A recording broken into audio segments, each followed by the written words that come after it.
Naupos, The Lumina Story. Dear Papa Dudut, magandang araw po sa inyo at sa mga kabarangay nating panatikon ng Barangay Love Stories. Tawagin niyo na lamang po ako sa pangalang Lumina. 29 years old, taga Angono, Rizal at nagtatrabaho sa isang private company. Sumulat lang talaga ako sa programa ninyo para mag-rants kasi malapit na akong masiraan ng ulo dahil sa kagagawa ng pamilya ko. Katulad ng iba ninyong letter sender, isa ako sa mga halimbawa ng pagod na breadwinner. Hindi kami mayaman kaya nga ginapang ko noon ang pag-aaral ko upang makapagtapos ng kolehiyo. Bale, graduate ako ng kursong Business Administration bilang scholar. Hindi ako panganay sa amin, may kuya pa ako na 3 taon ang tanda sa akin at bunso namin na sumunod sa akin na nag-aaral pa hanggang ngayon. High school lang ang natapos ni kuya dahil bulakbol siya sa pag-aaral at maaga ring nagkaanak. Pero hanggang ngayon ay nakasiksik pa rin siya sa maliit naming bahay kasi ayaw niyang tumira kasama ang pamilya ng nanay ng anak niya. Dinadalaw-dalaw na lang niya ang anak niya roon, Papa Dudut. Ang nanay at tatay naman namin ay matanda na. On-call tubero at isang machine operator si tatay at si nanay naman ay naglalabandera, Papa Dudut.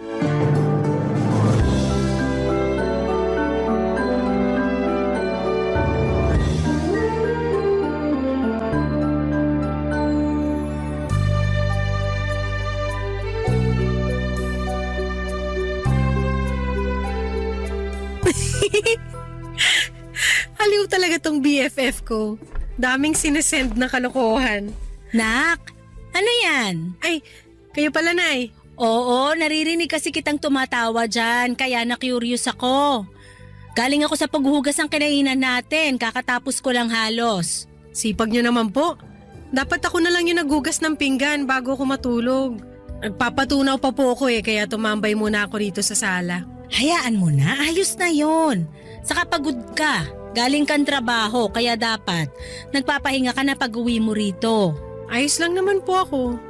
Kayo nga yung mas pagod dahil nakwento ng bunso natin na tumanggap na naman pala kayo ng labada at halos inabot daw kayo na maghapon. Oo, ganun na nga. O urong ka nga, tuupo ako. Sige po. Grabe, sumakit ang likod ko dun ah. Dapat hindi na kayo naglaba. Sayang din kasi yung bayad. Tingnan mo na, ipambili pa natin ng masarap na ulam. Bakit? Wala na po ba kayong pera? Di ba kabibigay ko lang sa inyo ng pambudget natin? Ay, ayun na nga anak. Wala na. Ha? Bakit po? Saan napunta? Binili ko ng bigas tapos ano? Tapos? Tapos sinutang ng kuya mo. Bakit po inutang ni kuya? Tsaka bakit kayo pumayag na pautangin siya? Pwede ba? Kumalma ka lang muna. Paano po ko kakalma? Kilala ko yung si kuya. Hindi marunong magbayad ng utang. Nangako naman siya at sinigurado kong ibabalik niya sa akin yung pera. Kasi pambudget natin yun. Sabi naman niya oo raw. At naniwala naman kayo. Siyempre, anak ko yun. Natural, maniniwala at magtitiwala ako sa kanya. Anak nyo nga po si kuya pero ibang klasing tao yun. Sanay na sanay yun magsinungaling at magpaawa para makautang. Dami na nga utang nun sa akin na purong palista na lang sa tubig. Walang ni 5 butas na binayaran kaya hindi na yun makakaulit na manghiram sa akin. Huwag ka namang magsalita ng ganyan sa kuya mo. Importante lang daw ang paggagamitan niya kaya hindi na ako nakatanggi. Saan daw po niya gagamitin? Pang-down daw sa pangarap niyang motorsiklo. Ano? Huwag ka nang magulat dyan. Alam mo naman na matagal na niyang pangarap yun, di ba? Nahihirapan na raw siyang mag-commute mula rito sa Angono papunta sa trabaho niya sa Pasig. Lalo't matindi ang traffic. Alam mo naman nagiging embudo ang daanan ng sasakyan dyan sa Ortigas Avenue. Kaya hindi ko masisisi ang kuya mo kung bakit gustong-gusto niyang kumuha ng motor. Wala naman pong kaso kung gusto niya pero bakit wala siyang pang-down? At yung pang-budget pa talaga natin yung inutang niya. Ayun tuloy, kailangan niyo pa magkanta kuba sa pagtanggap ng labada para lang may pambili tayo ng matinong ulam. Ay, pambihira naman po, Nay. Alam ko naman po na pera niyo yan since binigay ko na sa inyo, pero huwag niyo naman po basta-basta ipautang kay Kuya. Kahit na sabihin na babayaran niya, mas malaki pa rin yung tsansa na hindi. Hayaan mo na, kapatid mo naman yun. Konsensya na lang niya kung di niya bayaran. Kahit nga konsensya, wala na yata si Kuya. Lumina naman. Nagsasabi lang naman ako ng totoo. Alam niyo yan pero hindi niyo lang tanggap na ganun talagang ugali ni Kuya. Hilig niyo po kasi siyang paboran at bebehin ni tatay kaya nasasanay. Buti pa matutulog na ako. Bigla akong inantok. Papa Dudut, sobrang sama ng loob ko kay nanay dahil nagawa niyang ipahiram kay kuya ang budget namin sa pagkain sa loob ng 2 linggo. Pero na-realize ko na baka napilitan lang siyang gawin yon dahil kilala kong mapilit ang kuya ko. Kumbaga spoiled ito at kung ano ang gusto niya ay nakukuha niya. Sa kabilang banda ay hindi ko pa rin mapigilang maghinanakit sa kuya ko dahil wala siyang kusa na tulungan ako sa pagtatrabaho. At katulad ng inaasahan ay hindi nga binayaran ni kuya ang perang hiniram niya kay nanay, kaya nag-abot na naman ako ng pambudget namin. At kahit na gusto kong magsisigaw sa irita ng mga panahong yon, ay hindi ko na ginawa, Papa Dudut. Hindi ko na rin kinumpronta si kuya dahil alam kong mauuwi lamang sa away ang pag-uusap namin. Hindi rin kasi yon makaintindi at ayaw na pinagsasabihan. Kaya naman kahit mga magulang namin ay napapasunod niya. Ewan ko pero ang malas ko sa kuya ko. Kaya madalas ay naiinggit ako sa iba na mayroong responsable at mabait na nakatatandang kapatid, Papa Dudut.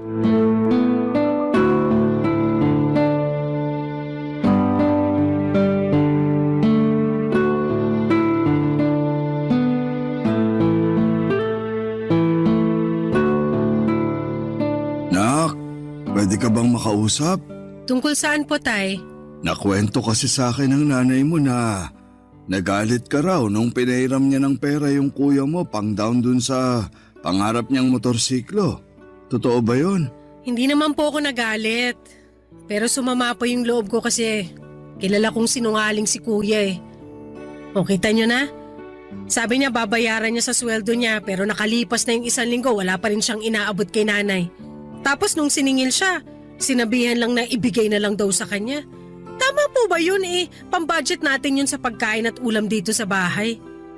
Ay, alam kong mali yung ginawa ng kuya mo pero intindihin mo na lang. Wow!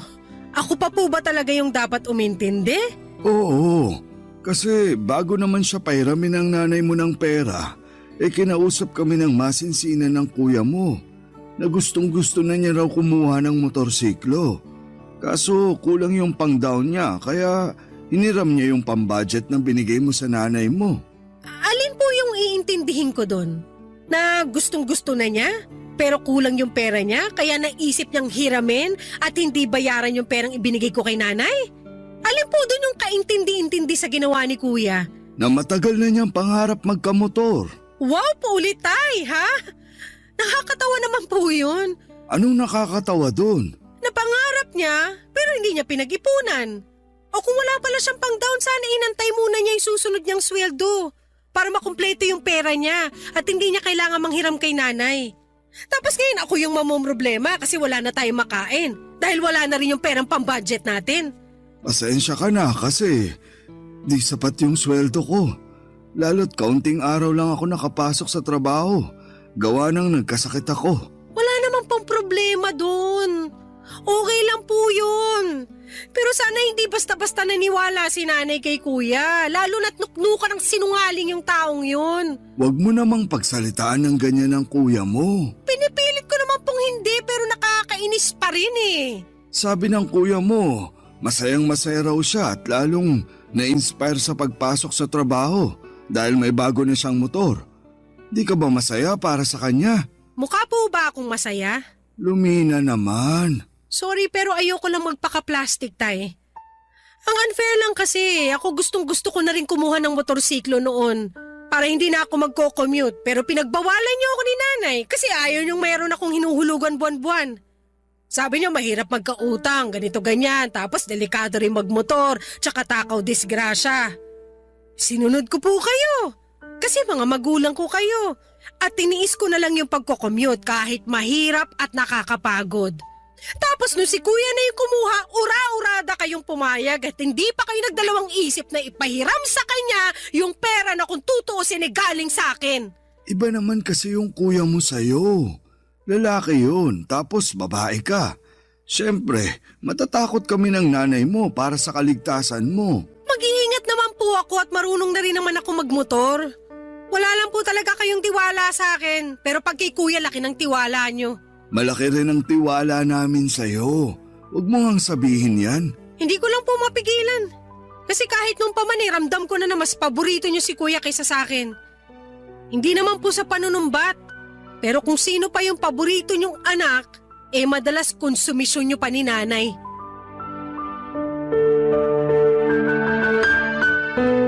Papadudod, sinubukan kong intindihin si kuya pero unti-unti na lamang ako nawala ng amor sa kanya. Dahil sa araw-araw na lamang na ginawa ng Diyos, ay hindi ko siya nakitaan ng pagkukusa at pagsisikap sa buhay. Natulungan ako upang itaguyod ang aming pamilya. Sa kabila ng lahat ay siya pa rin ang pinapabura ng mga magulang namin. Ewan ko ba pero bakit ako ang kailangang umunawa palagi? Nagpatuloy ang usapan namin ni tatay hanggang sa mabanggit niyang dagdagan ko raw ang pera na ibibigay niya para sa bunso namin na meron na naman palang sinalihang contest. Hindi naman sa pinagbabawalan namin siya pero palaging natataon na petsa de peligro pa talaga siya. Mangangailangan ng pera para makabili ng damit na gagamitin niya sa sinalihan niyang patimpalak. Mabuti sana kung sa bawat panalo niya ay nagbabahagi siya ng premium pera sa pamilya namin pero hindi nga niya mabilihan si nanay at tatay kahit ni isang balot ng tinapay at soft drinks. Papadudot. Barangay Love Stories. Barangay Love Stories. Papadudot, mahal ko ang mga kapatid ko pero sa tinagal-tagal ng panahon na tinutulungan ko sila siguro ay nagsawa na rin ako. Hindi kasi sila marunong magpasalamat at talaga namang may ugali na hindi maganda ang dalawang yon. Kaya sinong gaganahan na tulungan sila, hindi ba? Sa kabilang banda ay hindi ko naman matiis na hindi tumulong o magabot ng kaunti lalo't hirap na rin ang mga magulang namin sa pagtataguyod sa pamilya namin. Yun din ang rason kung bakit hindi ko pa rin magawang bumukod ng bahay dahil naaawa kong iwanan sina nanay at tatay. Lahat ng anak ay pangarap na patigilin na sa paghahanap buhay ang mga magulang nila. Lalo kung may edad na ang mga ito at meron na rin silang kakayahang magtrabaho. Yan ang eksaktong gusto kong gawin kay tatay dahil marami na rin siyang aksidente na pinagdaanan sa pagiging machine operator. Nandun yung kamuntik na siyang maputulan ng braso, naipit ang daliri niya at kung ano-ano pang disgrasya kaya natatakot na rin akong pagtrabahuhin siya. Kaya lang pag tuluyang huminto si tatay ay sa akin naman maaatang ang buong responsibilidad upang itaguyod ang aming pamilya, Papadudot.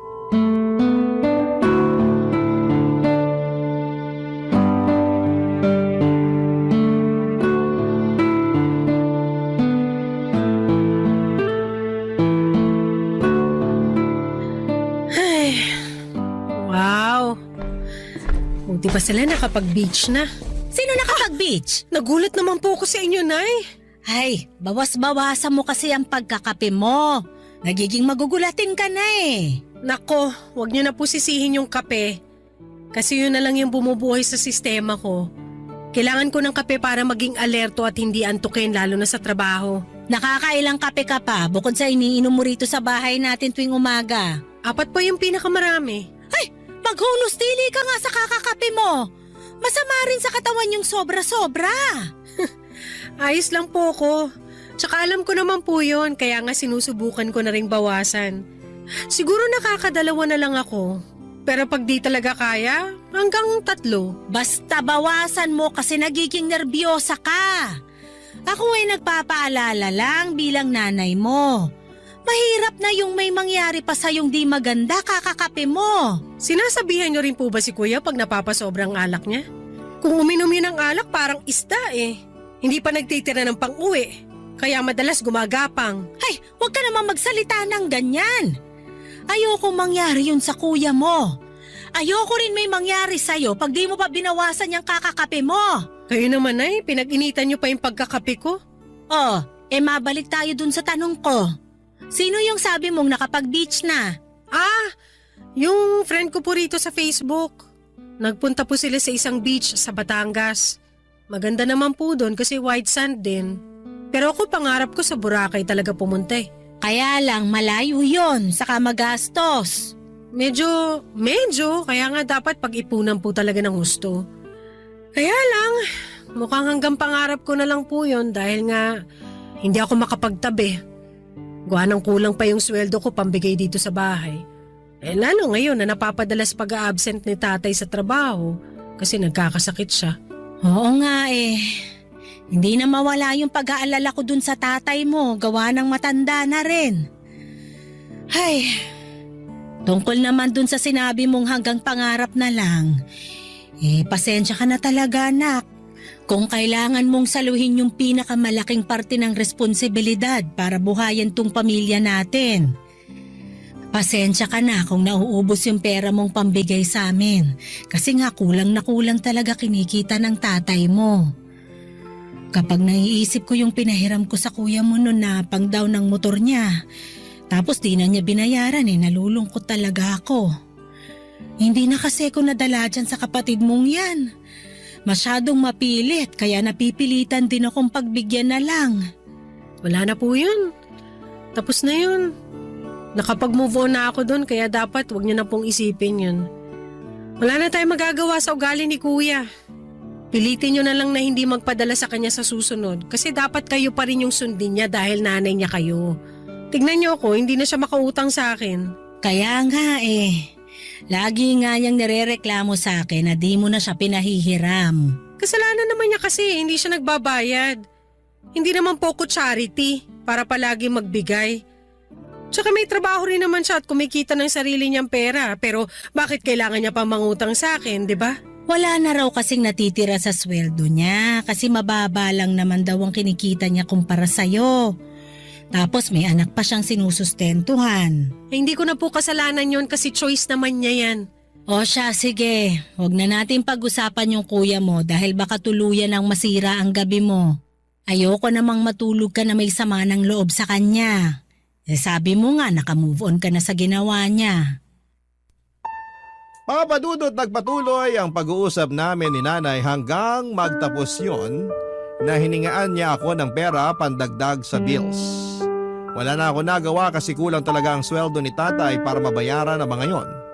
Buti na lamang at malapit na ulit ang sahuran kaya magkakapera na ako.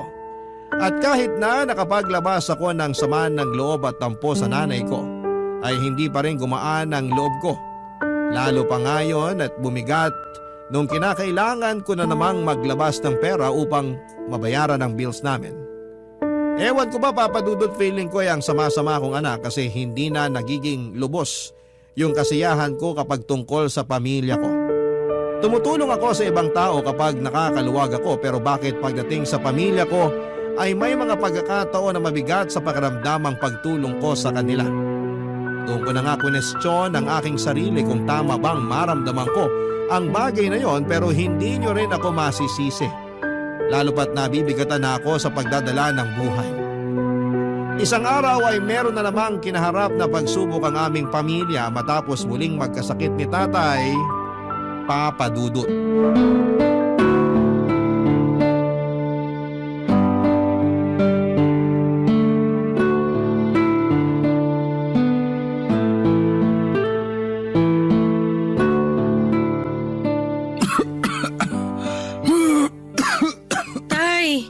Inumin niyo na po itong gamot niyo.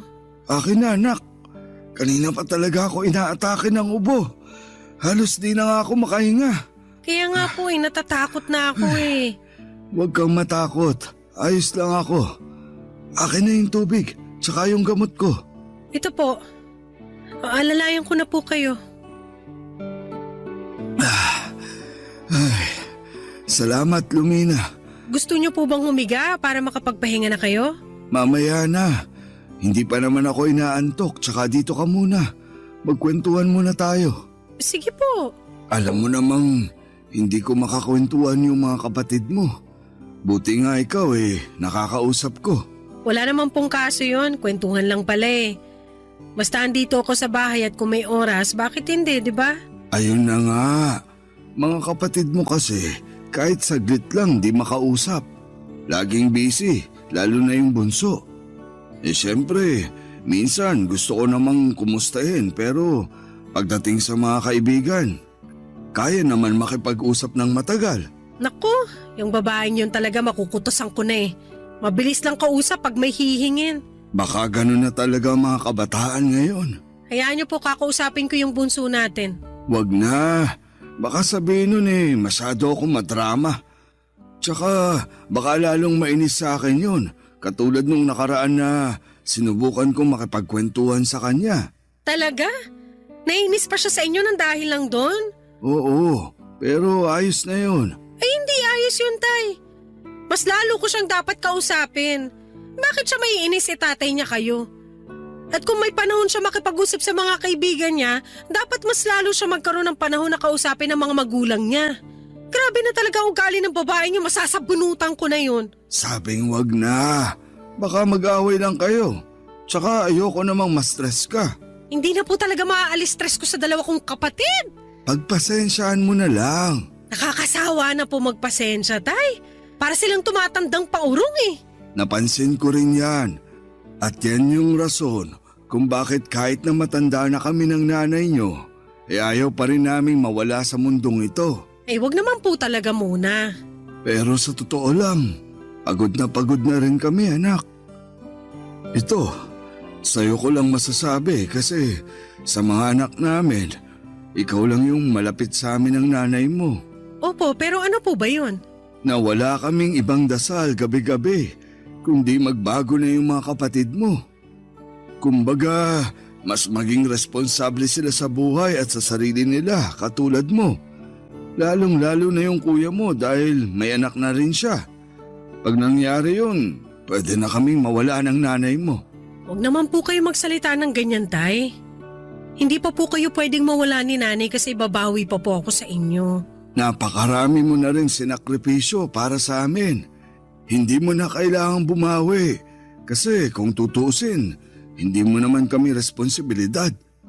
Nagkataon na ikaw lang yung maaasahan namin kahit na may iba pa kaming mga anak. Siguro, totoo talaga yung kasabihan na hindi lahat ng mga anak mo may pakialam sa'yo pagtanda mo. Kaya nga mas lalo kong dapat kausapin yung mga kapatid ko para mas maging maayos yung pakikitungo nila sa inyo. Hindi naman pwede na kung kailan huli na ang lahat, tsaka pa lang sila magbabago. Sana lang makinig sila sa akin. Salamat, nak. Wala pa nga po Tsaka na po kayo magpasalamat. Hayaan mo na ang tatay. Gusto ko lang samantalahin yung pagkakataon na magpasalamat sa may kapal dahil meron kaming anak na katulad mo. Yun bang responsable, mabait, mapagmahal at hindi maramot? Papadudot aminado ako na tinalaban ako sa sinabi ni tatay. At kahit na anong pigil kung hindi umiyak, ay naiyak pa rin ako. Matapos ang pag-uusap namin yon. Buti na lamang at nakatulog na rin siya matapos niyang uminom ng gamot. Pagkatapos ay nanalangin ako sa Diyos na sana'y pagalingin na niya ang tatay namin sabay pangako na gagawin ko ang lahat upang maitaguyod ng aming pamilya. Habang pinagmamasdan ko ang matamlay at pagod na mukha ni tatay ay na-realize ko na matanda na talaga siya. Kaya nga hindi nakatakataka na mabilis na siyang dapuan ng sakit. Kasabay noon ay bumalik sa akin yung isipin na anumang sandali ay baka iwan na kami ng aming mga magulang. Ayoko mangyari yon dahil hindi ko alam kung paano ako makakausad, Papa Dudut. Barangay Love Stories. Barangay Love Stories. Papa Dudut, 2 linggo ring hindi nakapasok sa trabaho si tatay kaya malaking kabawasan yon sa kanyang sweldo. At bilang may trabaho sa amin na palagi nag-aambag ay ako ang sumalo sa mga gastusin namin sa bahay. Hindi nagtagal ay gumaling naman si tatay at nakabalik na sa pagtatrabaho, kaya lang makalipas lang ang 5 araw ay muling sinubok ang aming pamilya nang madisgrasya sa motor ang kuya ko. Medyo malala ang naging injury niya kaya kinailangan niyang operahan at ma-confine sa ospital ng ilang araw. At dahil wala rin siyang kapera-pera ay ako ang naatasang magbayad ng hospital bills na umabot sa 30,000 pesos. Bukod pa yung mga gamot na kinailangang bilhin habang naka-confine siya. Sobrang down at frustrated ako ng mga panahong yon kasi masasaid ang savings ko kaya naisipan kong mag-loan. Binigay ko sa kinakasama niya ang pera dahil may trabaho ako ng mga panahong yon. Hindi nagtagal ay naging maayos naman ang pakiramdam ni kuya at nakalabas siya ng ospital. Pero makaraan lang ang 2 araw ay may nalaman akong dahilan para magalit ako ng husto. Papa Dudut.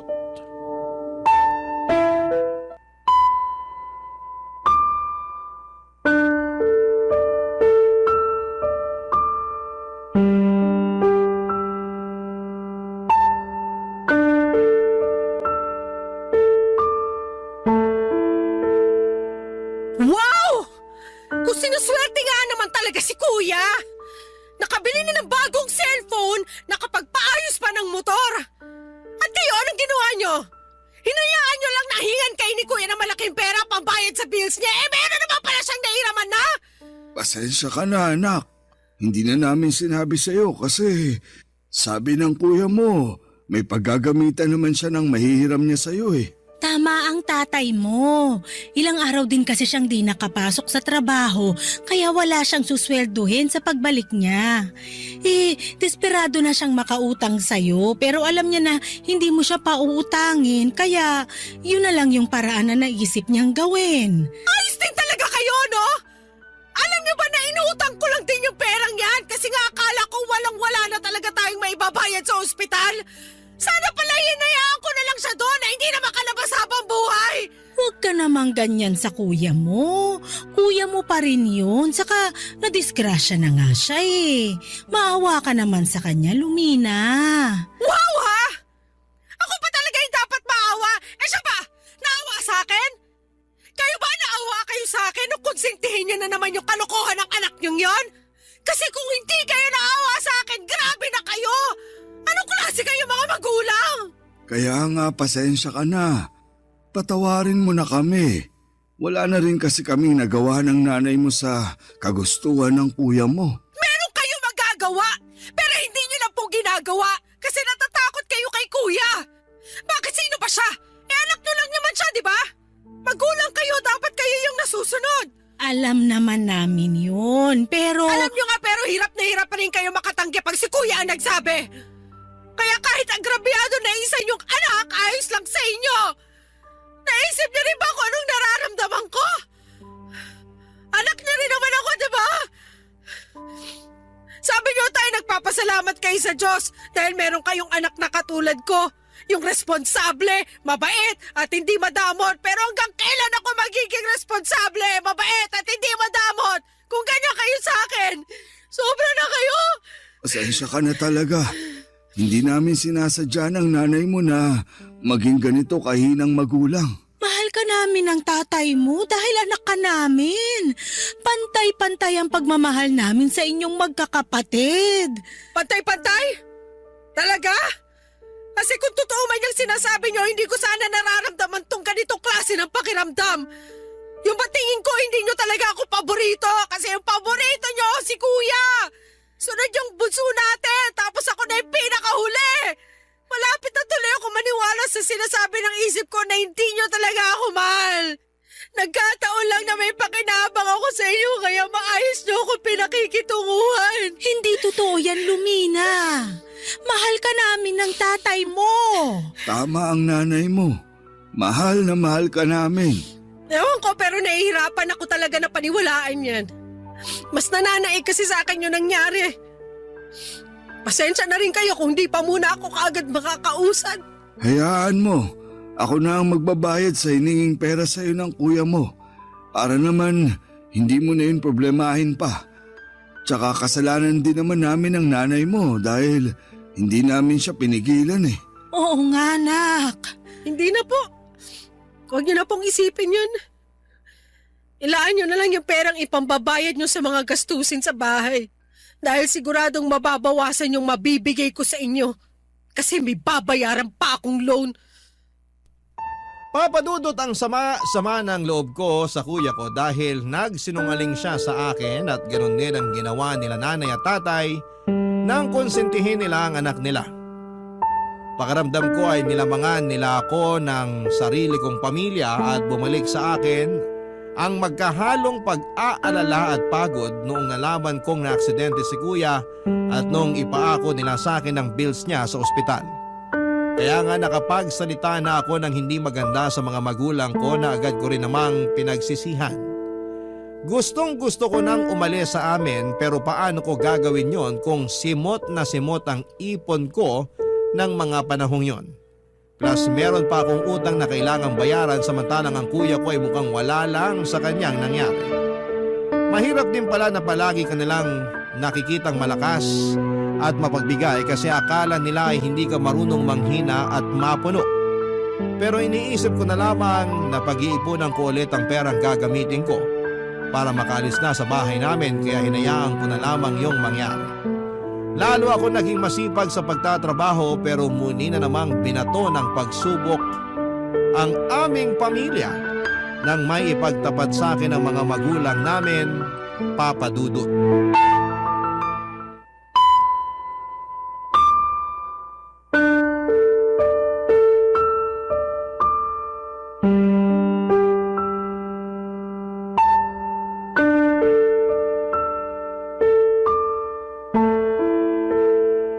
Nay, bakit po hindi na naman pumasok sa school si Bunso? Ilang araw na yata siyang absent ah. Nag-aaral pa ba siya? Ha? Oo naman. Bakit mo naman niya naisip? Ikaw talaga? Iba kasi yung kinikilos niya eh. Tapos lagi pang umiiwas sa akin pag nakikita niya ako. Wala naman ako nakakahawang sakit. Ano kasi? Ano po? Tingin ko, dapat nang malaman ni Lumina yung totoo, Mal. Kabilin-bili na ng bunso natin na wag daw nating sabihin sa ate niya. Kasi baka magalit sa kanya. Ay wow! So meron na naman po pala kayong pinagtatakpan. At ngayon si Bunso naman. Hindi naman sa ganon, nak. Hindi raw sa ganun pero ganun na rin yun. Kaya nga sabihin mo na kay Lumina. Para alam na rin niya yung nangyayari sa bunso natin. Ay, nako. Ano nga po yun? Ako na ba magsasabi o ikaw na? Kita mong bumubuelo pa yung tao eh. Ay, nak, please, huwag ka muna magagalit o magwawala o ano dyan ha. Baka ma-stress kasi yung kapatid mo pag nalaman niya na alam mo na. Yan naman po yung hindi ko may papangako. Depende sa bigat nung sasabihin nyo sa akin. Pinagtapat kasi sa amin ng kapatid mo. Nabuntis siya. Anong sabi nyo? Kumalma ka nga. Paano ko kakalmain? Narinig nyo ba yung sinabi nyo? Buntis yung kapatid ko, ang bata-bata pa niya. Hindi naman na bata yung bunso natin. 19 na siya. Bata pa rin siya para sa akin, tsaka paano nangyari yun? May boyfriend pala siya? Ayun nga. Hindi rin talaga namin alam kasi masekreto yung kapatid mo. Lintik na babae yan. Nasaan na yan para mapagsabihan at masabunutan na rin? Huwag na, Lumina. Masasaktan mo pa ang kapatid mo eh. Masasaktan talaga siya sa akin kasi imbis na mag-aaral kung ano-anong inatupag niya. Tsaka hindi pa ba siya nadala kay kuya? Kita nang napakahirap ng buhay na kuha pa magpabuntis ng maaga. Huwag ka namang magsalita ng ganyan sa kapatid mo. Sinabi niya na hindi naman niya sinasadya. Basta na lang daw nangyari. At naniwala naman kayo. Oo, kasi... Huminahon ka lang, nak. Nagsisisi naman yung kapatid mo eh. Paano nga ba ko hihinahon? panahon hindi pa nga nakakaahon yung pamilya natin sa problema ni Kuya, dumagdag pa siya. Buti sana kung pananagutan siya na nakubuntis sa kanya, di sige, congrats sa kanila. Ayun na nga yung isa pang problema. Bakit po? Tinakbuhan siya nung pesteng lalaking nakabuntis sa kanya. Yan! Yan ang nga bang sinasabi ko! Hindi raw alam ng kapatid mo kung saan hahanapin yung lalaking yun. Kasi naglaho na lang daw na parang bula. Kaya nga awang-awa kami sa kanya. Lalo na't para siyang masisiraan ng ulo. Sira ulo talaga siya! Lumina naman. Hindi niyo ako masisisi! Kasi nakikita ko na naman na magiging cargo na naman natin yung magiging anak niya. Pamangkin mo naman yung bata, anak. Alam ko po, pero hindi niyo talaga ako naiintindihan. Kung sa inyo okay lang na nabuntis nang hindi pa nakakapagtapos ng pag-aaral yung kapatid ko, pues sa akin hindi. Bata pa siya para magkaanak at nag-aaral pa siya. Ang lakas manghingi ng baon at pera para makasali sa contest, tapos ang Eddie magpapabuntis lang din pala. Hindi ko na talaga alam ang gagawin sa pamilyang to. Konting-konti na lang. Masisira na ang ulo ko.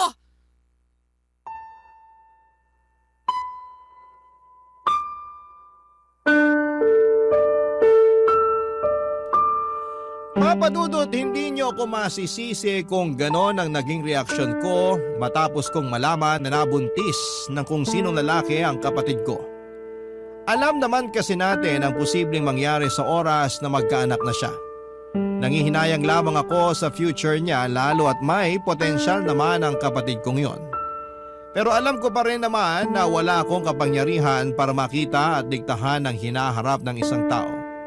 Sa ngayon ay pinagpapasa Diyos ko na lamang ang lahat at hindi ako napapagod na magdasal na sana'y bigyan niya pa ako ng lakas para makapagpatuloy. Nahihirapan na kasi akong mahalin at pakisamahan ang sarili kong pamilya, lalo na at pakiwari ko ay para akong kandilang nauupos. Malapit na akong maubusan ng maibibigay, kaya anumang sandali maaari akong bumigay. At ayoko namang mangyari yon. Sana po ay mapayuhan ako ng mga kabarangay natin kung ano ang dapat kong gawin sa kinakaharap kong sitwasyon. Hanggang dito na lamang po ang sulat ko, Papa Dudut. Thank you in advance sakaling mapili po ninyong i-ere ang aking istorya sa inyong istasyon. God bless and more power pa sa Barangay Love Stories. Ang inyong kapuso at kabarangay forever, Lumina. Dear Papa Dudut, magandang araw po sa inyo. Ako po si Zane at avid listener po ako ng Barangay LS sa YouTube man at sa Facebook. Nalaman ko po yung tungkol sa email address ng Barangay LS sa Facebook.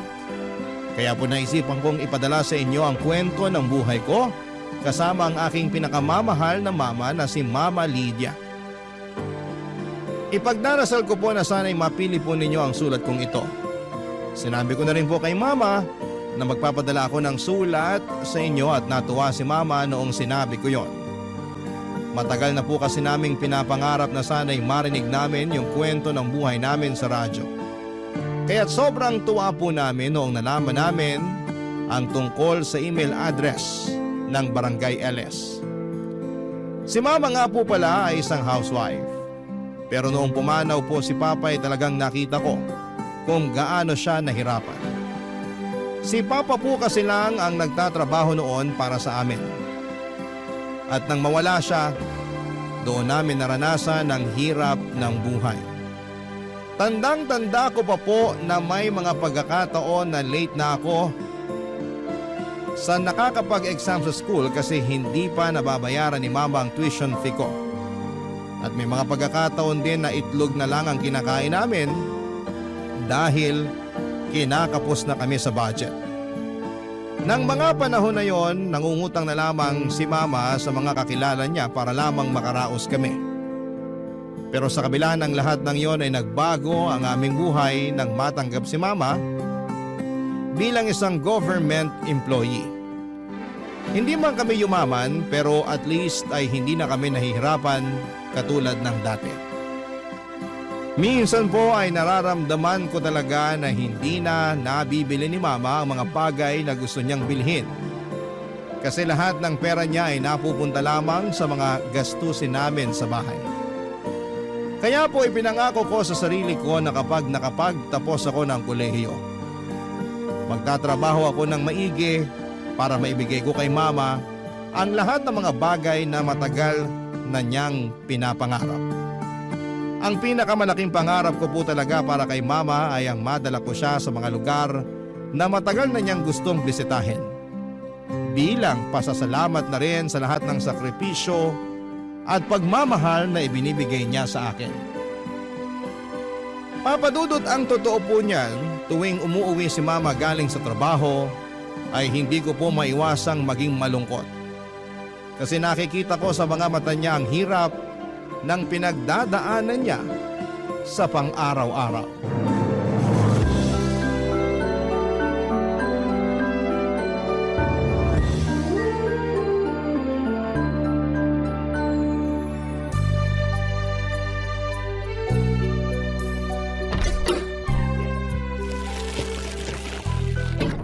Anak, pasuyo naman oh.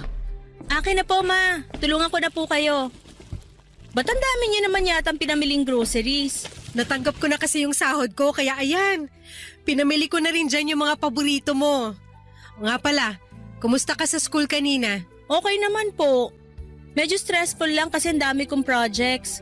Pero wala po akong hindi kakayanin basta para sa inyo. Naku, ang sweet-sweet mo talagang bata ka. Alam mo, ikaw ang dahilan kung bakit patuloy akong lumalaban sa buhay. Ang totoo po niyan, naaawa na po ako sa inyo kasi alam kong matagal nyo nang gustong mag-resign sa trabaho. Pero huwag po kayong mag-alala. Ilang taon na lang po at makakapagtapos na rin ako sa college. At kapag nangyari yon, ako na po bubuhay sa inyo. Promise mo yan, ha? Syempre naman! O nga pala, may gusto sana akong ipagtapat sa'yo. Ano po yun? Nagbabalak na akong mag-resign next month. Seryoso? Sigurado na po ba kayo dyan? Oo naman. Ang totoo niyan, matagal ko na tong pinaghandaan. At sapat na rin yung naipon kong pera sa bangko. So ano pong balak niyong gawin? Magnenegosyo tayo. Anong klaseng negosyo naman? Alam mo kasi, noon pa man, pangarap ko na talaga magkaroon ng sariling kainan. Pero syempre, naudlot yun nung ikinasal ako sa papa mo. Pero hindi po magiging madali yan. Paano na lang kung hindi pumatok sa masa yan at malugi lang kayo? Napaka-negative mo talagang bata ka. Paano natin malalaman kung hindi natin susubukan, di ba? Kung sa bagay. Sige, kayo po ang bahala. Pera nyo din naman yung gagamitin nyo dyan. At alam mo ba, na may nakita na ako magandang pwesto kanina. Perfect na perfect yung pwesto na yun para sa plano ko. Nakuha nyo po ba yung contact number? Siyempre, ako pa ba? Bukas na bukas tatawagan ko na rin yung may-ari ng pwesto. Anak, this is it na talaga. Pakiramdam ko ito na yung simula ng pag-unlad natin. 2 taon kong pinaghandaan to. Ang tagal nyo na palang pinaghahandaan yan pero ni minsan hindi nyo man lang binanggit sa akin yung tungkol dyan. Magtatampo na po talaga ako sa inyo. Sus! Nagdrama na naman ang nag-iisang anak ko na ubod ng ganda. Ano ka ba? Huwag ka na magtampo sa akin kasi para din naman sa'yo to eh. Bakit hindi nyo man lang nabanggit sa akin yung tungkol sa balak nyo na magtayo ng kainan? Eh kasi ayoko mausog yung plano ko. Kung ganun naman po pala, bakit nyo pa sinabi sa akin ngayon? Kasi napagtanto ko na ikaw ang magdadala sa akin ng swerte. Unti-unti ko na kasing napapansin na tuwing nag-uusap tayo, sinuswerte ako. Ang labo nyo naman. Ewan ko ba sa inyo kung bakit hanggang ngayon nagpapapaniwala pa rin kayo sa mga ganyan? Hindi naman totoo yan eh. Ano ka ba? Wala namang mawawala kung maniniwala tayo, di ba? Ay, kung sa bagay. At speaking of swerte, teka lang, asan na ba yung bag ko? Sandali lang hanapin ko lang. Anong hinahanap nyo? Nung tinawagan mo ko kanina habang namamalengke ako, nakapulot ako ng cellphone. O, sa'yo na yan. Ano ka ba naman, Ma? Sigurado ako nga hanapin to ng may-ari. Siyempre, alam ko yun. Pero tingnan mo muna yung cellphone na yan, walang password. At wala ring laman yung contacts. At nung binuksan ko yung lalagyan ng SIM card, wala ring laman. Tingnan ko nga. Hala, totoo nga. So ano, Naniniwala ka na swerte ang dala mo sa akin? Siguro. Pero okay pa naman yung ginagamit kong cellphone. Ipopost ko na lang to sa Facebook. Kawawa naman kasi yung may-ari nitong cellphone. Mukhang bago pa naman oh. O sige, ikaw ang bahala. O siya, magluluto na ako. Maiwan na kita muna dyan.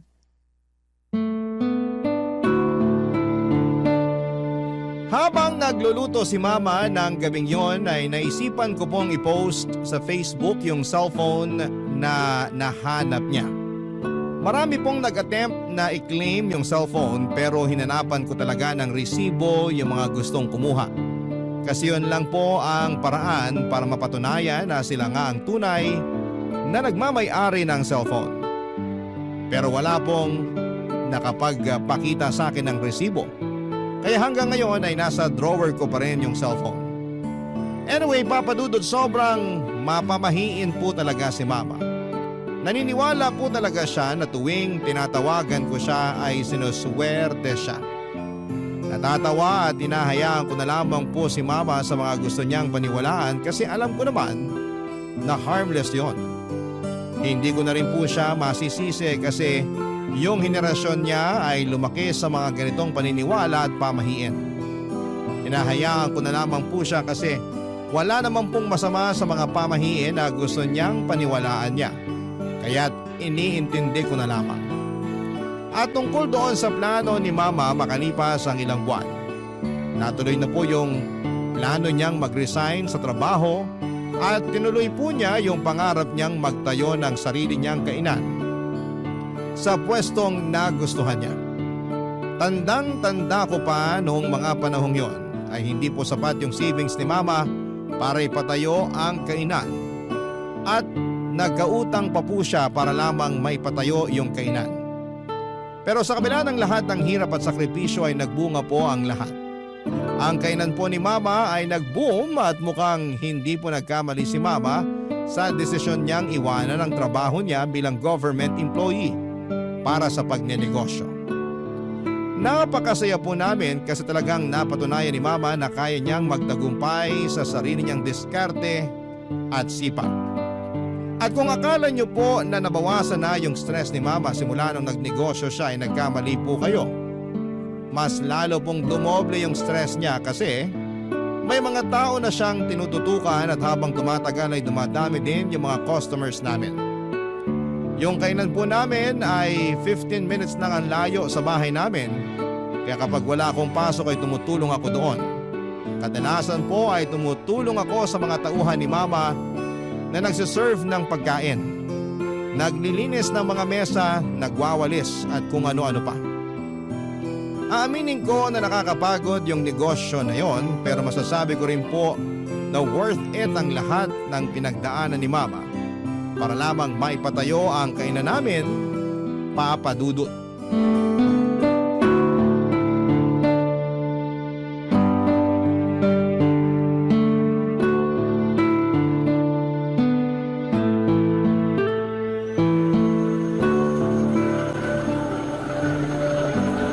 Nak!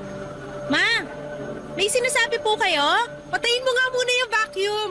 Ay, sandali lang. Patayin ko lang to. Pasensya na po, medyo maingay kasi tong vacuum eh. Ano ka ba naman? Ba't ka pa kasi nagba-vacuum dyan? Ipaubaya mo na yan sa mga tauhan natin. Hayaan nyo na po ako. Ito na nga lang yung matutulong ko sa inyo eh. Tapos pipigilan nyo pa ako. Ay naku, napakaswerte ko talaga sa'yo. Nako, ako po tong maswerte sa inyo kasi nagkaroon ako ng mama na sobrang sipag at madiskarte. Grabe, hindi ko akalain na darating yung araw na magkakaroon tayo ng sarili nating negosyo. At take note, nabayaran ko na rin lahat ng inutangan ko para lang maipatayo tong kainan natin. Salamat sa Diyos! Sana magtuloy-tuloy na talaga to. Ay naku, sigurado yan. Ikaw lang ang lucky charm ko eh. Ay, ayan na yung delivery ko. Nagdilang anghel ako. Ito ang isa pang swerteng dumarating. Sandali lang naka, diyan ka lang. Ano ba kasi yan? 700, 800, o ayan. Thank you! Ano ba yung in-order mo, ma? Umorder ako ng pampaswerte online para dito sa kainan at para na rin sa bahay natin. Patingin nga. Magkano ba to? 800? Ano ba yan? Ang mahal naman nito. Mura na nga yan eh. Alam kong malaki na po yung kinikita nyo ngayon dito sa kainan. Pero magdahan-dahan naman po kayo sa paggastos. Uy, alam mo ba na galing pa to ng China? Sa tingin mo, bakit sinuswerte yung mga Chinese pagdating sa negosyo? Nang dahil dito. Ang dami kong nabasa online na effective daw to. O ito, iuwi mo yan sa bahay at isabit mo yung mga yan sa sala natin, ha? Para mas lalo tayong swertehin. Tingnan nyo nga to, oh. Mukhang mumurahin. Mukhang na-scam po kayo eh. Ano ka ba, hindi scam yan? At gaya nga ng sabi ko sa'yo noon, wala namang mawawala kung susubukan natin, di ba? May nawala po sa inyo. Nawala po yung 800 pesos na pinambayad nyo sa walang kwentang pampaswerte na to. Ang bilis nyo naman magpaloko. Nga pala, hindi naman po kayo nag-online shopping dati ah. Sigurado ako na may nagturo sa inyo kung paano mag-online shopping. Oo, tinuruan ako ng isang tauhan natin dito sa kainan. At isa pa, ayusin mo yung tono ng pananalita mo sa akin, ha? Hindi ko na nagugustuhan yung tabas ng dila mo. Pasensya na po kayo. Yung sa akin lang naman, sana wag niyo naman sayangin yung pera niyo sa mga walang kwentang bagay. Kaya dumadami yung mga manloloko kasi dumadami na rin yung mga nagpapaloko tulad niyo. Kung makapagsalita ka, akala mo ang laki-laki ng ambag mo sa pagpapatayo ko nitong kainan. Hoy Zane, ipapaalala ko lang sa'yo na tinaguyod kita ng mag-isa. Tapos ngayon pagsasalitaan mo pa ako ng ganyan? Ma, sana wag niyo naman masamain yung mga sinasabi ko sa inyo. Opo, alam ko yung mga sakripisyo at hirap na pinagdaanan nyo simula nung namatay si Papa. At hindi ko po nakakalimutan yon. Pero yung sa akin lang naman, malulugi po ang negosyo natin kung patuloy kayo na mag-order ng kung ano-ano online. Ilang taon ako nagpakapagod sa trabaho? Ni halos wala na nga ako nabili para sa sarili ko kasi yung perang kinikita ko ay napupunta lang sa lahat ng mga gastusin natin. Tapos ngayon na may nabili na ako para sa sarili ko, pagagalitan mo ko? Sorry po. Hindi po yun ang intensyon ko. Pero yun yung nararamdaman ko eh. Pakiramdam ko pinagmamalupitan mo ko. Baka pagtanda ko, tuluyan mo nang makalimutan na nanay mo ko. At basta-basta mo na lang akong dadalhin sa home for the aged. Ma, I'm sorry na nasaktan ko po kayo. Huwag kayong mag-isip ng ganyan. Hindi po mangyayari yun. Yung sa akin lang naman, ayoko mawala sa inyo yung negosyong pinaghirapan nyo. Hindi mo kasi ako naiintindihan. Bata pa lang ako, laki na ako sa hirap. At ngayon lang ako nagkakaroon ng pagkakataon na bilhin yung mga gusto kong bilhin. At ayoko po na maranasan nyo pa uli yung hirap na yon. Kaya ako nga kayo pinagsasabihan eh. Pasensya na po talaga at napagtaasan ko kayo ng boses. Aaminin ko po na nagkamali ako doon. Ewan ko sa'yo. Huwag na po kayong magtampo. Patawarin nyo na ako, please. Masisisi mo ba ako? Eh talaga naman nakakatampo yung pasagot-sagot mo sa akin kanina eh. Sorry na po talaga. Oo na. Ha? Oo na, pinapatawad na kita. Sabi ko na nga ba, hindi nyo ako matitis eh. I love you, Ma. I love you too. Pero sa susunod na sagot-sagutin mo pa ako, sasampalin na talaga kita.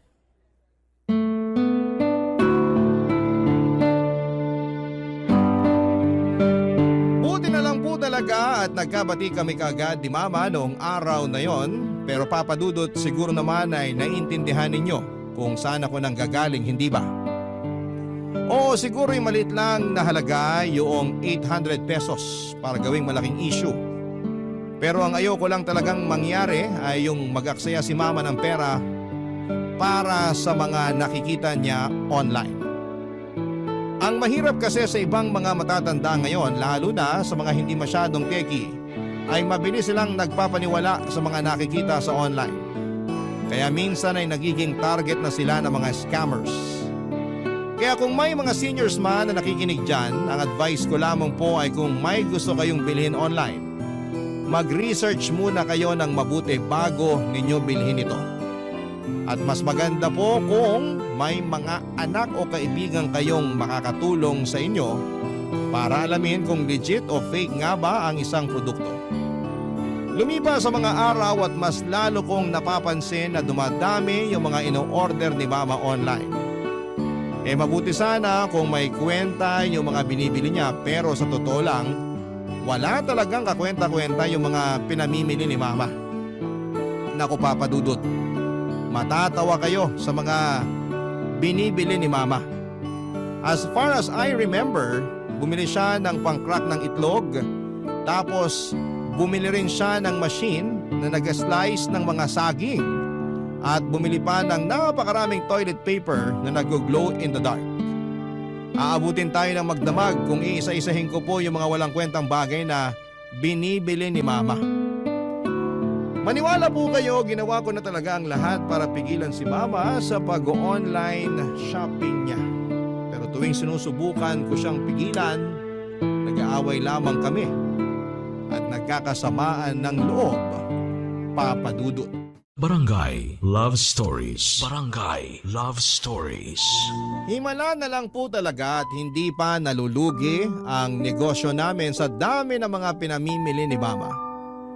Noong mga panahon na yon ay dinadagsa pa naman ng mga customers ang kainan namin.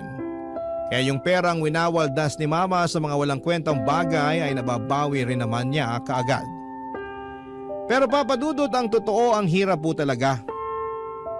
Kating-katina akong pigilan si Mama ng mga panahon na yon. Pero kahit na anong paliwanag ko kay Mama ay hinding-hindi niya pa rin ako maintindihan. Kinuwento din sa akin ni Mama na noong bata pa siya ay sobrang hirap daw ng buhay nila. At mas mahirap pa daw sila sa daga at yung mga gamit niya noon ay puro luma at sira-sira. Kaya ngayon ay bumabawi siya sa sarili niya at bumibili ng mga bagay na gusto niyang bilhin dahil sa may pera na siya. Pero Papa Dudut, alam ko po na hindi magtatagal ay mawawala lahat ng pinaghirapan ni Mama kung magpapadala lamang siya sa emosyon niya. Kaya naman patuloy pa rin akong tumututol sa pag-online shopping niya. Kaya isang araw habang natutulog si Mama ay napag-isipan ko na i-install yung shopping application sa cellphone niya. Noong nagising po siya ay nataranta siya at nagsisigaw kasi wala na raw yung application. At nagpanggap ako na wala akong alam sa mga nangyari. At nagsinungaling ako kay Mama at sinabi ko sa kanya na may virus ang cellphone niya. Pero tuso po si Mama kasi noong araw na yon ay pumunta siya sa paggawaan ng cellphone at nagpatulong siya sa mga technician para ma-install muli yung shopping application sa cellphone niya. At nung mga sumunod na linggo ay palala ng palala at pamahal ng pamahal yung mga pinamimili ni Mama online. Dumating na sa puntong bumili siya ng flat screen TV kahit maayos pa naman ang TV namin. At bumili pa siya ng bagong refrigerator kahit na wala namang sira ang luma naming ref. Na mga panahon na yon ay kating-katina akong basagin yung cellphone ni Mama para hindi na niya ito magamit. Pero syempre mahal ko ang Mama ko at ayokong sirain ang gamit niya. Makalipas nga Papa Dudut ang isang buwan ay nagulat po ako ng isang araw ay pagkagising ko ay may napansin ako na napakalakas na ingay sa loob mismo ng bahay namin.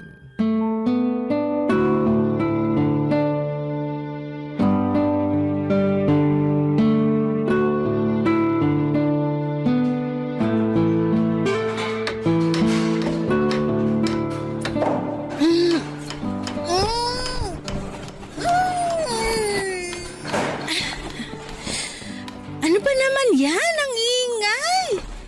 Storbo talaga, oh. Matutulog pa yung tao, eh. Oh, Ma! Ba't andito ka? Di ba dapat nasa kainan kayo? Ay, yung kainan pinaubaya ko na muna sa isang staff natin. Pero huwag ka mag-alala, mapagkakatiwalaan naman yun eh. Sigurado ka ba, Ma? Sa akin mo na lang kaya ibilin yung kainan. Ano ka ba? Alam kong abala ka sa pag-aaral mo at ayoko ma-distract ka. Kaya dito ka lang sa bahay. Sige, sabi niyo eh. Nga pala, Ma, ba't ang ingay dito? Teka lang, sino yung mga lalaking yun? Ba't ang dami nila? Ay oo nga pala, sila yung kinuha ko para doon sa kwartong ipapagawa ko. Kwarto? Dalawa na nga lang tayo dito sa bahay tapos magpapagawa pa kayo ng isa pang kwarto? Ano yan, kwarto para sa mga bisita? Hindi! Kwarto yan para sa mga parcel ko. Teka nga! Ano? Uminahon ka nga.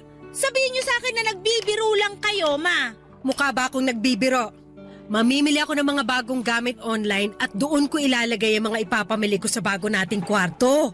Pero gumagana pa naman yung mga gamit natin, ah. Wala po kayong dahilan para mamili pa ng mga bagong gamit. Oo, pero malay mo. Baka sira na yung mga yan next week o next year, di ba? Kaya mas mainam na yung may nakahanda tayong reserba. At para hindi nakakalat dito sa bahay yung mga o-ordering ko, nagpagawa na ako ng kwarto. Pinalagpas ko na po yung binili niyong bagong TV at ref nung nakaraan. Pero sumusobra na po kayo. Hindi na normal tong ginagawa niyo. Zane, wala ako sa mood para makipag-away sa'yo. Please, wag ngayon. Kakagising ko lang, Ma. Sa tingin niyo ba nasa mood ako para makipag-away sa inyo? I'm sorry, pero hindi ko na matitiis to. Puntahan niyo yung mga lalaking yun at sabihin niyo sa kanila na hindi niyo na itutuloy yung pagpapagawa ng bagong kwarto. Ano? Naiibang ka na ba? Kinontrata ko na ang mga yan. Kung hindi niyo kaya, pues ako na mismo magsasabi sa kanila na tigilan na tong kalokohang to. Sige, gawin mo at palalayasin kita rito. Alam kong hindi niyo magagawa sa akin yan. Huwag mo akong susubukan. Pinapangako ko sa'yo na maghahalo ang balat sa tinalupan pag kumontra ka pa sa mga gusto ko mangyari. At isa pa, ano ba yung kinagagalit mo? Ha? Hindi naman kita pinababayaan At nababayaran ko rin lahat ng mga kailangan bayaran dito sa bahay. Hindi niyo na nakikita, Ma. Itong pag-hoard niyo ng mga gamit, ito ang sisira sa atin. Palibasa hindi mo ako naiintindihan. Kasi hindi mo naman naranasan yung hirap na dinanas ko nung bata pa lang ako. Utang na loob! Hanggang kailan niyo balak gawing rason yan, ha? Rinding-rindi na po ako sa dahilan niyo na yan. Gusto ko po kayong intindihin pero sa puntong to, ang hirap-hirap niyo na unawain. Kung nahihirapan ka na sa akin, di lumayas ka. Hindi ko kailangan ng anak na minamandohan ng bawat galaw ko. Intindihin niyo rin naman ako. Minamanduhan ko po kayo kasi nag-aalala ako sa inyo at mahal na mahal ko po kayo. Kung ganun lang din naman, pues, wag mo na lang ako mahalin. Kasi nanliliit ako sa sarili ko. Pinamumukha mo sa akin na bobo ako tuwing pinaparamdam mo sa akin yung pagmamahal na sinasabi mo. Ma, nakikiusap ako sa inyo. Tigilan niyo na to, please. Pagod na ako sa buhay na to, Zane. Yung pag-o-order na nga lang yung nagpapaligaya sa akin, tapos ahadlangan mo pa? So kailan kayo titigil? Kapag nalugi na yung negosyo natin? Ano bang pinuputok ng butsi mo? Maayos ko naman na napapatakbo yung negosyo natin, Alam niyo po, sa totoo lang, gustong-gusto ko nang questionin kung paano kayo nakapagpatayo ng negosyo in the first place Kasi sobrang irresponsable niyo po pagdating sa financial decisions. Ano? Nakakasawa ba yung pakiramdam ng nakakaluwag-luwag na kayo sa buhay kaya bili kayo ng bili ng mga gamit? Hindi niyo naman kailangan yung mga pinagbibili niyo. Buti sana kung may kwenta yung mga ino-order niyo Gumagastos lang kayo sa wala. Napakabastos mong bata ka! Wala kang karapatang para pagsalitaan ako ng ganyan! Hindi ko na po alam kung anong gagawin ko sa inyo. Sa totoo lang po, nahihirapan na ako sa inyo. Pwes, mas nahihirapan ako sa'yo! Alam mo kung pwede lang sana mamili ng anak, maniwala ka sa akin, hindi kita pipiliin! Sa mga sinasabi niyo sa akin ngayon, ba't parang mas mahal niyo pa yung mga in-order niyo online kesa sa akin? At talagang pinagawa niyo pa ng bagong kwarto? Sana naging parcel na lang pala ako! At least yung mga parcel na yon nagpapasaya sa akin! Hindi tulad mo na wala nang ibang ginawa kung hindi ang painitin ng ulo ko! Papasok na po ako sa kwarto ko! Mamaya niyo na lang po ako kausapin kapag nasa katinuan na po kayo! Ang kapal na mukha mo! Sana hindi na lang kita ipinanganak! Napakawalang niya mo!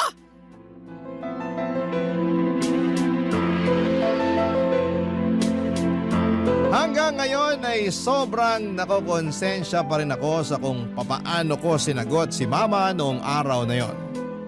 Nagdilim lang po talaga ang paningin ko at hindi ko na napigilan ang sarili ko noong nalaman ko na nagpagawa si Mama ng kwarto para sa mga parcel niya.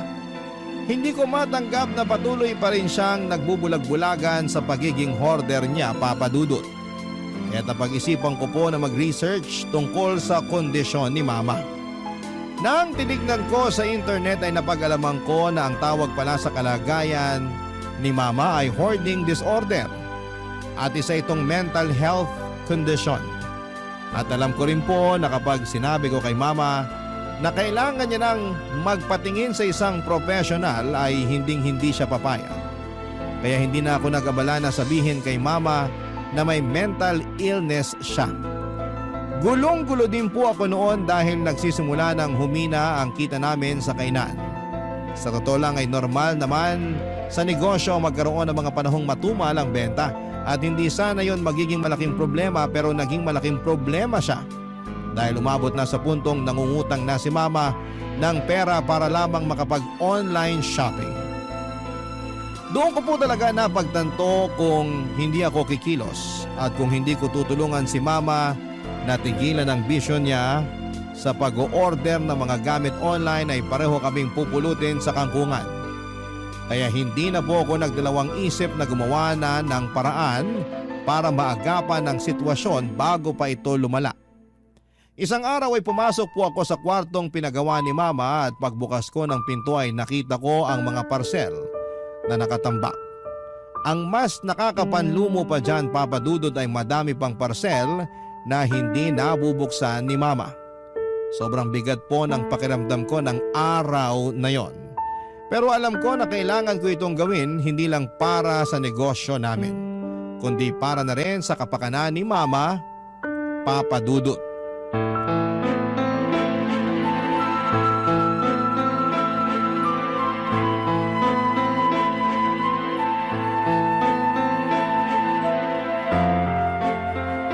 Zane! Hoy! Ano yung ginagawa mo? Bakit mo kinukunan ng letrato yung mga parcel ko dito sa kwarto? Ha? At bakit mo naman binuksan tong parcel ko? Ma, I'm sorry pero kailangan na nating ibenta tong mga to. Ano? Hindi! Hindi ako makakapayag! Alam mo, ikaw masyado ka na nangingialam sa mga gamit ko. Bakit? Ni minsan ba pinakialaman ko yung mga gamit mo? Ha? Unti-unti nang dumadami yung mga pinagkakautangan nyo dahil sa bisyo nyo. Kaya habang maaga pa, agapan na natin to. Ibebenta ko tong mga parcel nyo at babayaran ko lahat ng mga pinagkakautangan nyo para matapos itong problema na to. Tumigil ka nga! Oo, aminin ko may mga pinagkakautangan ako dahil matumal yung benta ng kainan ngayon. Pero makakabangon din tayo. Kapag dumami na ulit yung mga customers natin, mababayaran ko rin lahat ng utang ko. Maniwala ka! Marami kayong pinagkakautangan hindi dahil matumal yung benta ng kainan. Kung hindi dahil dyan sa bisyo nyo sa pag-online shopping. Paano kung matatagalan pa bago makabangon yung kainan, ha?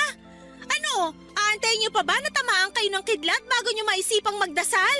Hindi na! Ako na mismo ang puputol sa bisyo nyo.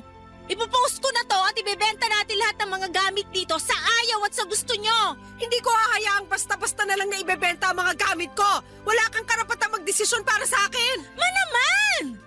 Ito na yung pagkakataon para mabayaran mo na lahat ng mga utang mo. At isa pa, masisira lang po itong mga in-order nyo kasi hindi nyo naman ginagamit eh. Yung iba nga dito ay hindi nyo pa nabubuksan. Hindi mo ko naiintindihan, Zane. Hindi mo lubos na naiintindihan kung bakit ginagawa ko lahat ng to. Ano na naman yung idadahilan nyo? Yung lumaki kayo na mas mahirap pa sa daga kaya bumibili ng kung ano-ano para makabawi kayo sa sarili nyo? Huwag na! Ilang beses ko na pong narinig yan. Nung namatay yung papa mo, ang laki ng puwang na iniwan niya sa buhay natin. Na hindi nga ako nagkaroon ng pagkakataon man lang para pagluksaan yung pagkamatay niya. Kasi kinailangan kitang alagaan. Kinailangan ko mag-isip ng paraan kung paano kita bubuhayin na mag-isa. At nang dahil doon, hindi na ako nagkaroon ng pagkakataon para isipin ko man lang yung sarili ko. Tapos ngayon ay pagkakait mo sa akin, yung pagkakataon na unahin ko naman ang sarili ko. Hindi ko akalain na darating yung araw na ipagdadamot ng sarili kong anak. Yung pagkakataon na maging masaya ako. Ma, sobrang unfair nyo naman po. Alam niyo naman kung gaano ko kayo kamahal, di ba? Oo, pero nak, pakiusap, wag mo nang ibenta to mga gamit ko.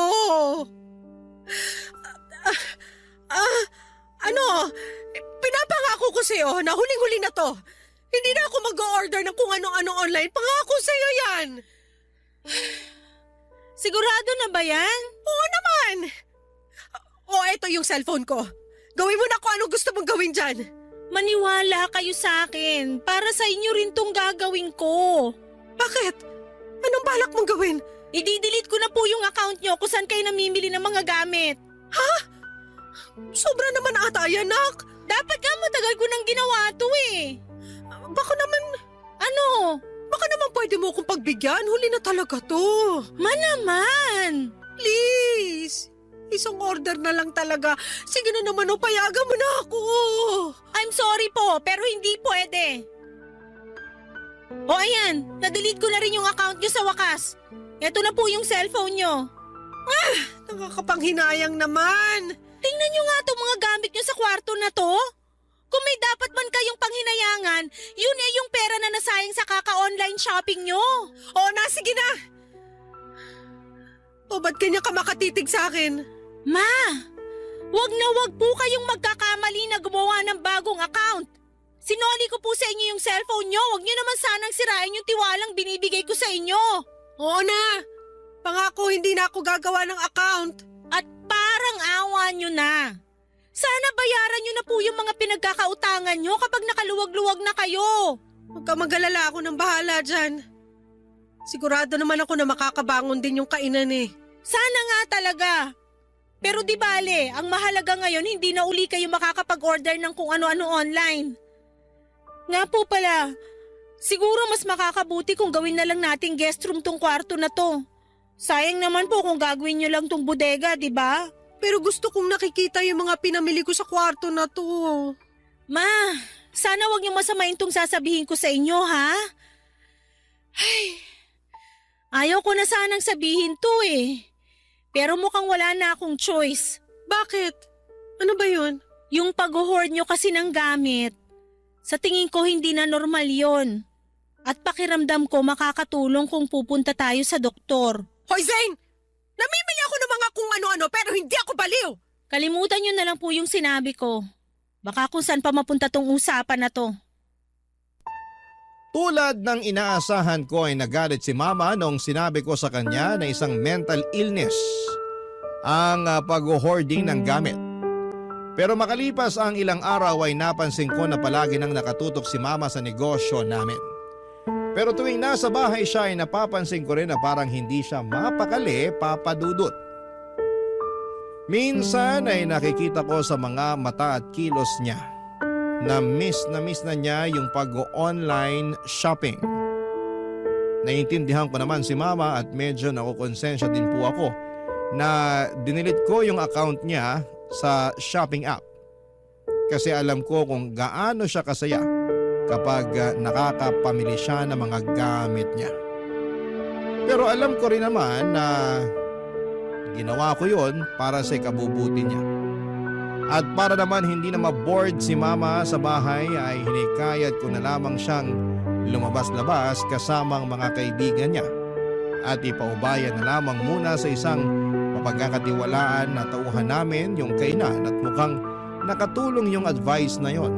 Kasi simula nang nakapag-banding na si Mama kasama ang mga friends niya ay unti-unti ko nang nakikita na nawawala yung lungkot sa mukha niya.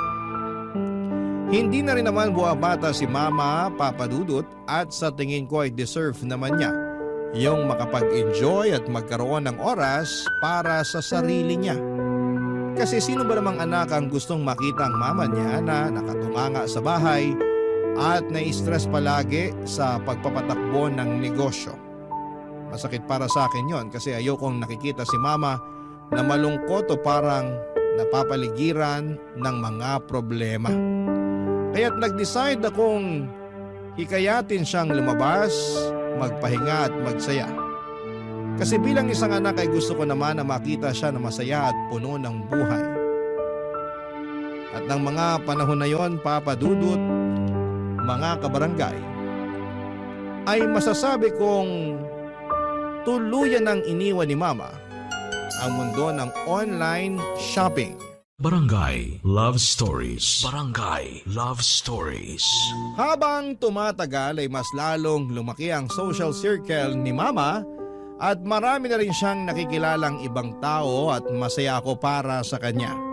Kasi nakikita ko sa Facebook na nagsisimula na siyang mag-ballroom dancing at palagi silang nagkakasiyahan ng mga kaibigan niya. Sabi nga ni Mama sa akin ay hindi siya masyadong lumalabas o gumagala noong buhay pa si Papa. Kaya natuwa ako na kahit papaano ay nagagawa na niyang makapag-enjoy at mag-explore ng mga bagay na hindi niya nagagawa noon. Pero Papa Dudut, hindi ko akalain na hindi pa pala tuluyang nakawala si Mama sa mundo ng online shopping. Isang araw pagkatapos ko ng klase, dumiretso ko sa kainan namin at doon ko napansin na may mga nakatambak na mga parcel sa loob ng stock room. At doon ko rin nalaman na inuutusan pala ni Mama yung isa naming tauhan para mag-order ng kung ano-ano online para sa kanya. Galit na galit ako noon, pakiramdam ko ay parang trinaydor ako ni Mama, kaya't sobrang nanlumo ako. Hindi pa nga kami ganap na nakakabangon mula sa mga utang at ngayon ay nag-o-order na naman siya. Sinabihan ko yung tauhan namin na huwag papayagan si Mama na mag-online shopping. At sinunod naman niya ako. Pero tulad ng inaasahan ko ay nag-away na naman kami ni Mama noong pinagbawalan ko yung tauhan namin na tulungan siya sa pag-online shopping. Pero hindi ko po akalain na mas malaki pa pala ang problema na haharapin ko. Isang gabi ay napansin ko na may kaibigan si Mama na dumalaw sa bahay namin. At dinig ko na sinabi niya kay Mama na kung mag-i-invest daw si Mama sa negosyo niya ay malaki daw ang kikitain na pera ni Mama. Alam mo naman ako, Papa Dudut, sobrang protective ako pagdating kay Mama. Kaya talagang nagalit ako ng gabing yon. Parang may kutob kasi ako na scammer ang kaibigan ni Mama at niloloko lamang siya, Papa Dudut. Kaya noon nag-CR si Mama ay nakipagtalo ako doon sa kaibigan niya at pinalayas ko siya sa bahay namin. At doon na nga nalaman ni Mama yung ginawa kong pagpapalayas sa kaibigan niya, Papa Dudut.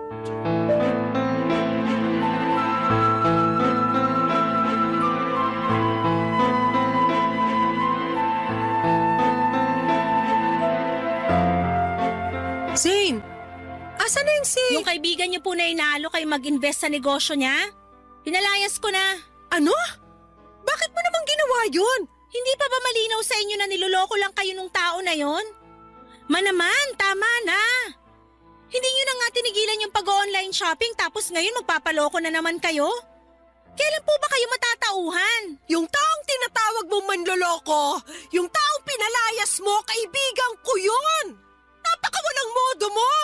Wala na ako mukhang may aharap sa mga kaibigan ko nang dahil sa ginawa mo! Pwes, kung ganong klaseng tao lang din naman ang magiging kaibigan mo, di bale na lang. Alam mo, hindi na kita maintindihan! Hindi ba't ikaw itong humihikayat sa akin na lumabas-labas kasama ng mga kaibigan ko? Pinayagan na nga kitang i-delete yung account ko sa shopping app, di ba? Ipapaalala ko lang po sa inyo na never kayong tumigil sa pag-online shopping. Kung hindi ko pa nakita yung mga nakatambak na parcel sa stockroom ng kainan natin, hindi ko pa malalaman na inuutusan nyo lang pala yung isa sa mga tauhan natin na mag-order para sa inyo. Benta ng kainan yung ginamit ko para pambili sa mga parcel na yon. Hindi ako naniniwala sa inyo. Sigurado ako na nangutang na naman kayo para lang matustusan yung bisyo nyo. Tumigil ka na nga! Gaya ng sabi ko sa iyo noon, makakabangon din ng kainan at mababayaran ko rin ng buo yung mga pinagkakautangan ko, naiintindihan mo? Yun na nga yun eh. Hindi pa nakakabangon yung kainan pero dinagdagan nyo na naman yung mga utang nyo. Huwag ka mag-alala kasi wala na ako mga utangan. Anong ibig nyo sabihin? Yung kaibigan ko na pinalayas mo, isa siya sa mga palagi nagpapautang sa akin. Kaya naman palang lakas ng loob ng mokong na yun na alukin kayo mag-invest sa negosyo niya. Makinig ka muna sa akin, ha? Nagkakamali ka kasi pag nag-invest ako sa kanya, sigurado ako na yayaman na tayo.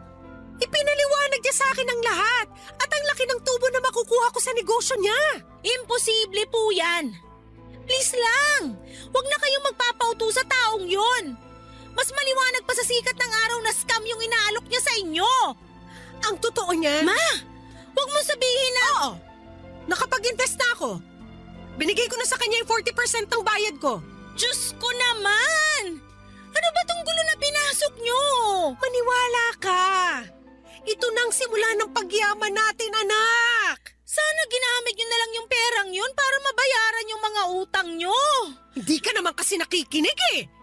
Kapag dumoble o tumriple na yung perang ininvest ko, hindi ko lang mababayaran yung mga pinagkakautangan ko kung hindi mabibili ko na rin lahat ng gusto mong bilhin. Yung gusto ko lang, yung tigilan nyo na yung kahibangan na to. Bahala ka kung ayaw mo maniwala. Ganyan naman kayo mga kabataan ngayon eh. Wala kayong pinaniniwalaan at sobrang sarado ang mga utak nyo. Di bali na lang. Tatawagan ko na lang yung kaibigan ko na pinaalis mo. Hoy, humingi ka ng tawad pagbalik niya ha? Sige ma, subukan mong babalikin yung dito at lalayasan ko na talaga kayo. Ha! Talaga ba? Bakit?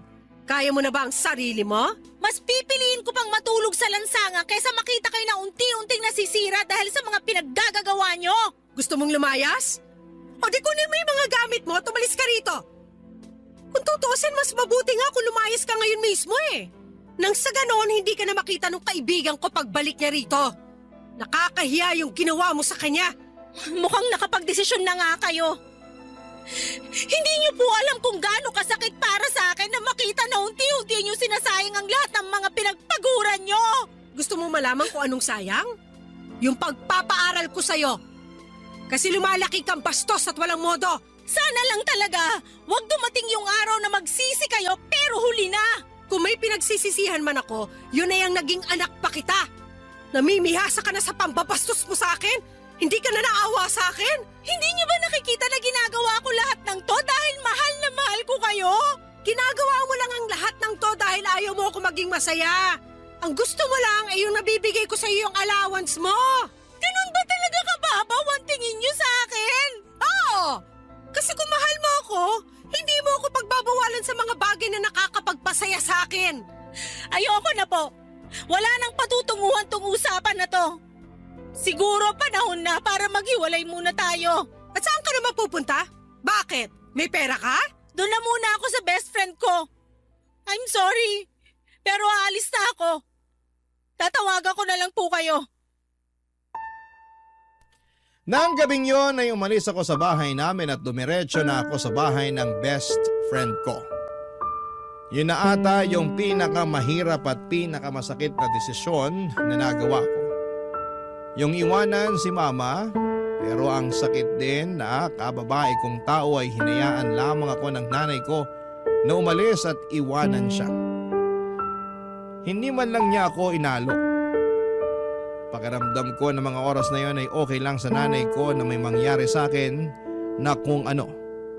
Hindi ko na talaga alam kung ano ang gagawin ko sa kanya ng mga panahon na yon. At naisip ko na baka kung magpapakalayo-layo ako ay matatauhan si mama at makatigilan na niya ang mga hindi tamang ginagawa niya. Lalo na ang paggastos ng pera sa mga walang kwentang bagay. Buti na lamang papadudot at taus puso akong tinanggap ng best friend ko sa bahay nila. Dumaan ang mga araw na nanghihiram na lamang ako ng pera sa kaibigan ko na yon para may pangbaon ako.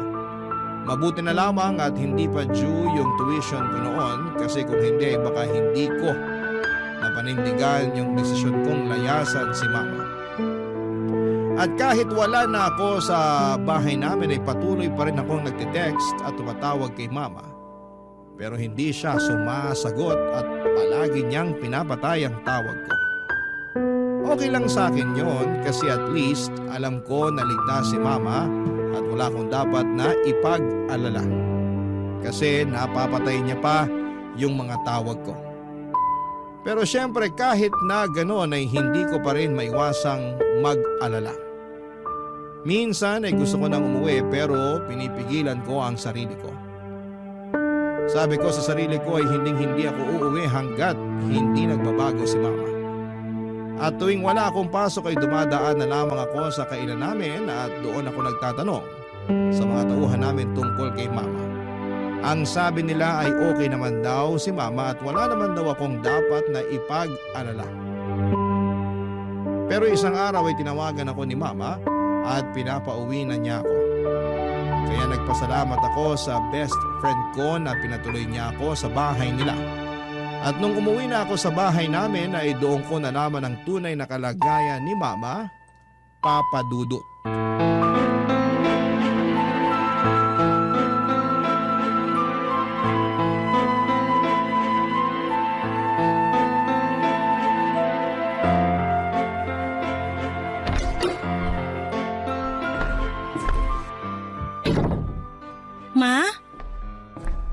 Zane, anak!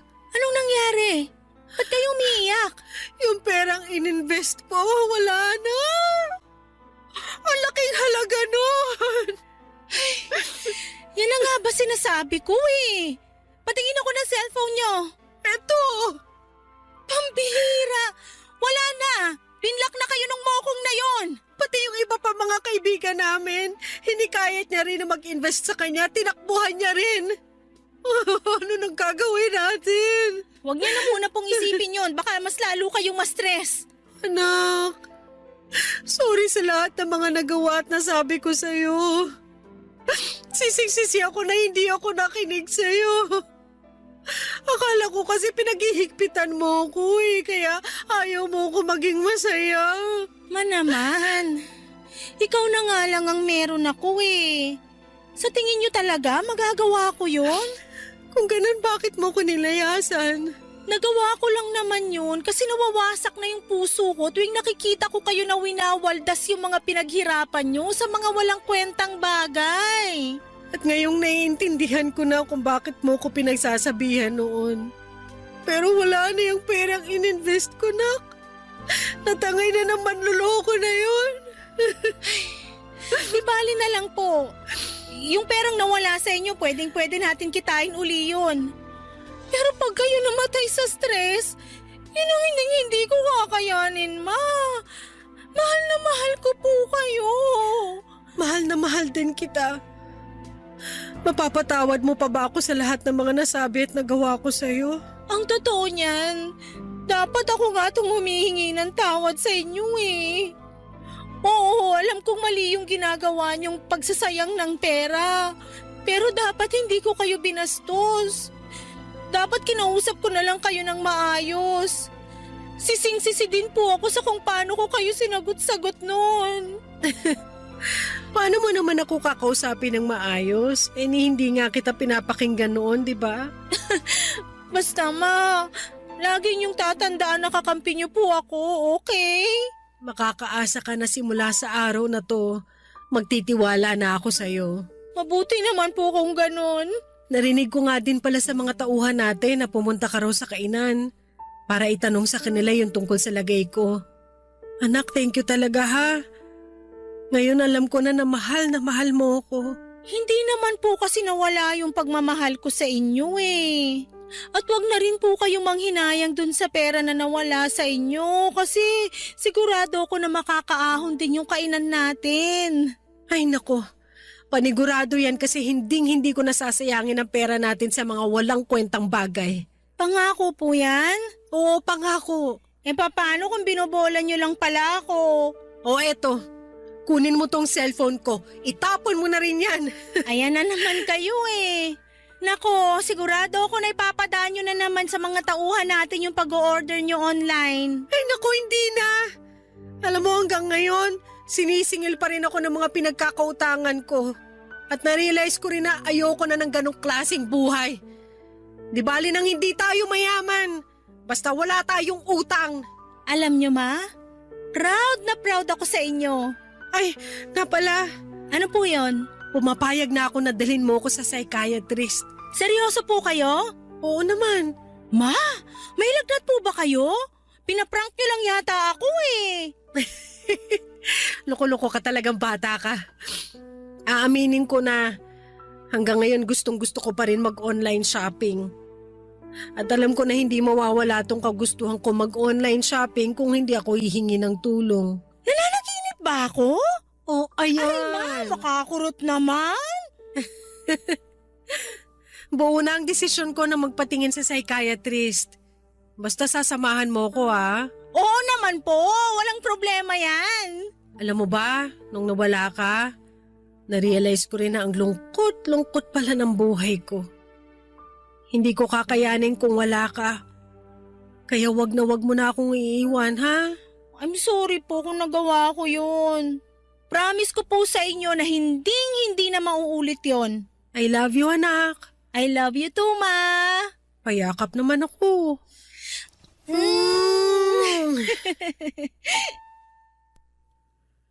Papa Dudut, sigurado po akong yun na yung pinakamasayang araw sa buhay ko dahil alam ng Diyos na wala na akong ibang hiling kundi ang magbago si mama at matauhan siya sa pagwawaldas ng pera niya sa mga walang kwentang bagay. Aaminin ko rin po na may halong panghihinayang ako doon sa perang na scam kay mama. Pero hinayaan na lang namin yon kasi ayaw ko nang ma-stress si mama at karma na lamang ang bahala doon sa manloloko niyang kaibigan.